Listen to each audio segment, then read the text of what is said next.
Do you want to build a snowman? I hope you got a chance to look at all the pretty snow outside this morning. Are you ready to rock week 2 and finish up the work from the first set of packets? In honor of Lent, I'm going to read from the Lenten Reflections, The Pain of God's Absence. Upon my bed at night I sought him whom my soul loves. I sought him but found him not. I called him, but he gave no answer. Song of Songs, chapter 3, verse 1. We long for intimacy with God, but the intimacy with God in our earthly existence will always remain an intimacy that transcends human intimacy and is experienced in a faithful waiting on him who came but is still to come.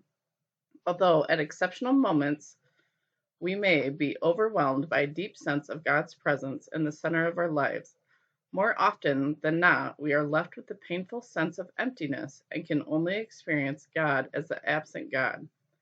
Here we touch the heart of prayer, since in prayer, the distinction between God's presence and God's absence no longer really distinguishes. In prayer, God's presence is never separated from God's absence, and God's absence is never separated from God's presence. God's presence is so much beyond the human experience of being together that it's quite easily is perceived as absence. God's absence, on the other hand, is so often so deeply felt that it leads to a new sense of God's presence. That's by Henry J.M. Nouwen, Reaching Out.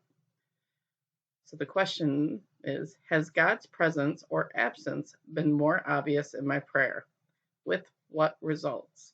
So that's something you can think about when you're doing your daily reflection for religion.